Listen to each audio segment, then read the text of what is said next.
News 28 मराठीमध्ये आपले स्वागत आहे। आजच्या मोठ्या बातम्यांबद्दल बोलूया। चारित्र्यवान तरुण हा देश, राष्ट्र आणि समाजाचा पाया आहे। भगवान भाई प्राचीन संस्कृती ही अध्यात्माची होती, त्यामुळे प्राचीन मानवही पूजनीय आणि वंदनीय होता।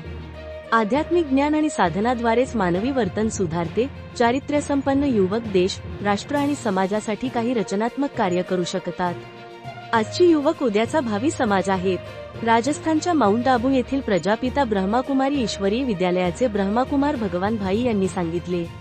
ते स्थानिक ब्रह्माकुमारीत सेवा केंद्र विटा येथे जिल्ह्यातील युवा कुमारांसाठी आयोजित एक दिवसीय राजयोग साधना कार्यक्रमात ते साधना आणि आध्यात्मिकताद्वारे सशक्त युवा या विषयावर बोलत होते।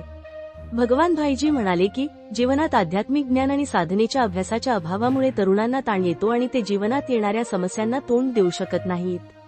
सांगली जिल्ह्यातील ब्रह्माकुमारी सेवा केंद्राच्या संचालिका BK सुनीता बहनजी म्हणाल्या की मर्यादा पुरुषोत्तम कुमार नेहमीच नियमांचे पालन करतो।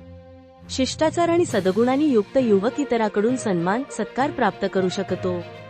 BK नंदा भगिनींनी सर्व युवा कुमारांचे त्यांच्या उपस्थितीबद्दल आभार मानले।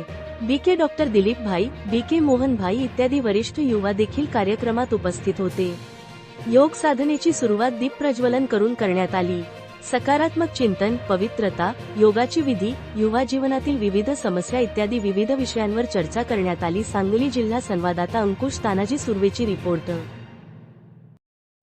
नहीं आएंगे तो मेरी पोस्टिंग यहाँ है, तो इसीलिए मुझे यहाँ का वायुमंडल अच्छा बनाना है। इसीलिए मैं आया हूँ, यहाँ की सीताओं को ढूंढने के लिए आया हूँ। मेरा यहाँ ना मेरा कोई संबंधी है, मैं इनके घर में रहता हूँ, इसीलिए इनका काम करता हूँ। बाकी मेरा किसी से कोई संबंध। इतना उपरांत जी, इतना वैरागी जी। और हनुमान कैसा बैठा है, उसकी बैठक कैसी है? राम के चरणों में बैठा है, वो भी एक पांव ऊपर दूसरा पांव नीचे और हाथ जोड़ के। बताओ क्या ऑर्डर है, बताओ। इसी तरह बड़े हमको जहां भी भेजे जी भेजे।